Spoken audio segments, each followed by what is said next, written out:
တိုင်းနိုင်ငံများအတွက်ဆုတောင်းခြင်းဂျော်ဒန်နိုင်ငံအတွက်ဆုတောင်းပါရှင်လုကာခရစ်ဝင်အခန်းကြီးကိုငယ်60နှစ်ယေရှုကထွန်ကိုင်းကိုကိုင်းလျက်နောက်သို့လှည့်၍ကြည်သောသူမည်သည်ကဖျားသခင်၏နိုင်ငံတော်နှင့်မထိုက်တန်ဟုမိန့်တော်မူ၏အာမင်ဆုတောင်းကြပါစို့ချစ်စွာသောကောင်းကင်ဘုံရှင်အဖာဘရောဤနာမတော်ကိုချီးမြှောက်ပါ၏ကျွန်ုပ်တို့သည်ကိုရောထံသို့တိုးဝင်၍ဂျော်ဒန်နိုင်ငံအတွက်ကိုးစားပြုဆုတောင်းကြပါ၏ထိုဂျော်ဒန်နိုင်ငံ၏အပြစ်တို့ကိုလည်းကိုးစားပြုဝင်ချတောင်းပန်ပါ၏ထိုနိုင်ငံ၏အပြစ်ရှိသမျှတို့ကို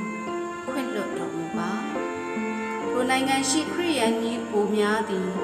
ခရစ်တော်၌သူတို့၏ဖြစ်တည်မှုမှာအသက်ရှင်ကြရန်ဆုတောင်းပါ၏ယေရှုခရစ်နှင့်ဖျားသခင်၏နိုင်ငံတော်ဧဝံဂေလိသတင်းစကားသည်လွတ်လပ်လျင်မြန်စွာနိုင်ငံအတွင်း၌နှံ့ပြားရန်ဆုတောင်းပါ၏ထိုနိုင်ငံ၏အစိုးရသည်ဖျားသခင်ထံတော်မှလာသောပိုင်းခြားခြင်းနှင့်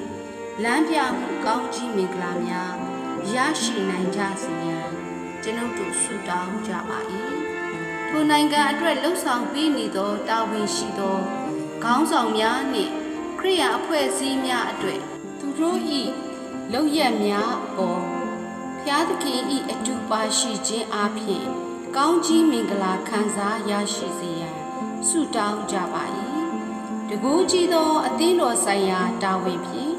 လူအများအားလှုံ့ဆော်ပြောထောင်ပေးနေသည့်တမန်တော်ပရောဖက်ဆိုင်ရာအတန်တော်လှုပ်ရှားမှုအားစက္ကပ်ပါဝင်အမှုဆောင်ရွက်သူများအပေါ်